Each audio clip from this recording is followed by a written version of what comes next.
কালো গোলমরিচ।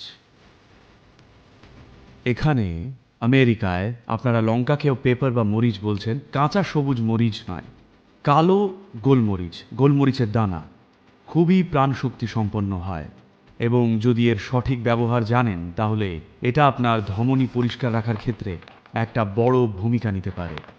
আর সব মশলাই উচ্চ প্রাণশক্তি সম্পন্ন, কিন্তু অবশ্যই অল্প পরিমাণে ব্যবহার করতে হবে। যদি আপনি খুব বেশি পরিমাণে মশলা ব্যবহার করেন তাহলে এটা আপনার রক্তে হিমোগ্লোবিনের পরিমাণ কমিয়ে দেবে, রক্তাল্পতার দিকে নিয়ে যাবে।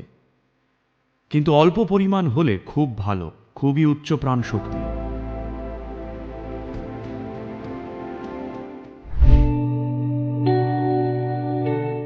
যথেষ্ট গবেষণা হয়েছে যা প্রমাণ করে আপনি যদি নিজের আহারের অংশ হিসেবে 30% ফল খান তাহলে হৃদরোগ বা কার্ডিয়াক সমস্যার সম্ভাবনা কমবে। আর একইভাবে ডায়াবেটিস, রক্তচাপ, লিভারের সমস্যা এবং কিডনির সমস্যার ক্ষেত্রেও সম্ভাবনা যথেষ্ট কমানো যেতে পারে। পর্যাপ্ত তথ্য আছে যা বলে ফলকে খাবারের অংশ হিসেবে রাখাকে খুবই গুরুত্ব দেওয়া উচিত। এক সময় যখন আমরা বড় হচ্ছিলাম তখন আমরা যে কোনো জায়গা থেকে ফল পেড়ে খেতে পারতাম, কিন্তু আজ মনে হয় না আজকের শিশুরা কোথাও থেকে ফল পেড়ে খেতে পারবে, কারণ বাজার ছাড়া আর অন্য কোথাও ফল খুঁজে পাওয়াটা দুষ্কর। এটা বদলানো দরকার, আমাদের রোজকার আহারে ফল ফিরিয়ে আনা দরকার। অঙ্কুরিত ফেনুগ্রিক বা মেথি, এই বীজগুলো দারুণ রক্ত পরিশোধক, প্রোটিন এবং ভিটামিন ও মিনারেলের ভালো উৎস। স্তন্যদানকারী মায়েদের জন্য খুবই ভালো, চুল ও নখের বৃদ্ধির জন্য দারুণ, রক্তচাপ কমায় আর ব্লাড সুগারের মাত্রাও কমায়। অঙ্কুরিত মেথির সাথে অঙ্কুরিত মুগ খেলে তা মস্তিষ্কের স্বাস্থ্যের জন্য খুবই ভালো। আর যারা 50 বছরের বেশি বয়সী তাদের অবশ্যই এটা প্রতিদিন খাওয়া উচিত। অজান্তেই মস্তিষ্কের ক্ষমতা ধীরে ধীরে হারিয়ে ফেলে। এটা হলো কারুপ্পু কাবিনি আরিসি অথবা কালো কাবনি ধান বা চাল। এটি একটি অনন্য ধরনের চাল, অত্যন্ত পুষ্টিকর এবং এক সময় বলা হতো শুধুমাত্র রাজাদেরই এটা খাওয়া উচিত। কালো কাবুনি চাল বেশ কয়েকটি পুষ্টি আর উপাদানের ভালো উৎস, বিশেষ করে প্রোটিন, ফাইবার এবং আয়নের। কিছু গবেষণায় দেখা গেছে কালো কাবুনি চালে 23 ধরনের অ্যান্টিঅক্সিডেন্ট রয়েছে এবং সমস্ত ধরনের চালের মধ্যে সর্বোচ্চ অ্যান্টিঅক্সিডেন্ট কার্যকলাপ রয়েছে। দেখা গেছে এটা হৃদরোগ থেকে রক্ষা করতে সাহায্য করে। এটা মানব শরীরে শক্তিশালী প্রদাহ বিরোধী, ক্যান্সার বিরোধী প্রভাব রাখে বলেও জানা গেছে। এও পাওয়া গেছে যে এটা মানুষের ব্রেস্ট ক্যান্সার কোষের সংখ্যা কমায় এবং প্রতিদিন এই চালের ভাত খাওয়ার ফলে স্তন ক্যান্সারের বিস্তার কমেছে। তাই এর অসংখ্য উপকার রয়েছে।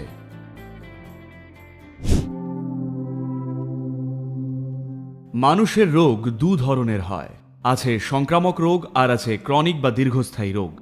শরীরে সংক্রামক রোগ হয় যখন বাইরে থেকে জীবাণু দেহে প্রবেশ করে কিছু সমস্যা সৃষ্টি করে। এর মোকাবিলা ওষুধের মাধ্যমেই করতে হয়। কিন্তু ক্রনিক বা দীর্ঘস্থায়ী রোগের অর্থ হলো আমাদের নিজের শরীরই সমস্যাটা তৈরি করছে। রোগটা তৈরি হচ্ছে দেহের মধ্যেই। ক্রনিক রোগ যেমন ডায়াবেটিস, হাইপারটেনশন, হৃদরোগ, হাঁপানি, অ্যালার্জি, অতিমেদ, খাওয়ার গণ্ডগোল এবং এই ধরনের অনেক রোগই মূলত উৎপন্ন হয় ভেতর থেকেই। আর ভেতর থেকেই এই সব রোগকে দমন করা যেতে পারে যদি আমরা আমাদের সেই অন্তরতম মাত্রার দিকে একটি নির্দিষ্ট স্তরের মনোযোগ দিতে ইচ্ছুক হই।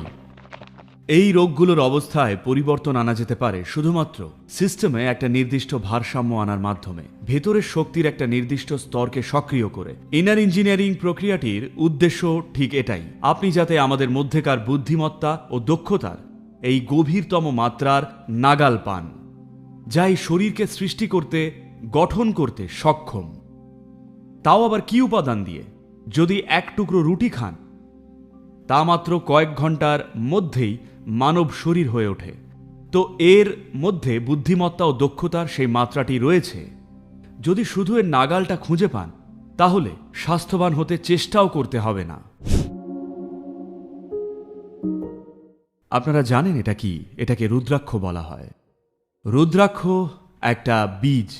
এর গাছ মূলত নির্দিষ্ট একটা উচ্চতায় জন্মায়, সমুদ্রপৃষ্ঠ থেকে 6500 থেকে 12000 ফুট উচ্চতার মধ্যে। হিমালয় পার্বত্য অঞ্চলে রুদ্রাক্ষ জন্মায়। এর খুবই অনন্য কম্পন রয়েছে। এটা আপনার শরীরে রক্তচাপ কমিয়ে দেয়, আপনার স্নায়ু আরও শান্ত থাকে। বিভিন্ন ধরনের রুদ্রাক্ষ আছে। রুদ্রাক্ষ একমুখী থেকে শুরু করে 21 মুখী পর্যন্ত হয়। এগুলো নির্দিষ্ট উদ্দেশ্যে ব্যবহৃত হয়। যারা পারিবারিক ও সামাজিক পরিস্থিতিতে থাকেন তাদের পক্ষে সবসময় 5 মুখের রুদ্রাক্ষ পরাই সবচেয়ে ভালো। এগুলোকে বলা হয় পঞ্চমুখী। পঞ্চমুখী রুদ্রাক্ষ আপনি কটা খাঁজ আছে গুনলেই চিনতে পারবেন। পঞ্চমুখী রুদ্রাক্ষই হলো সবচেয়ে ভালো।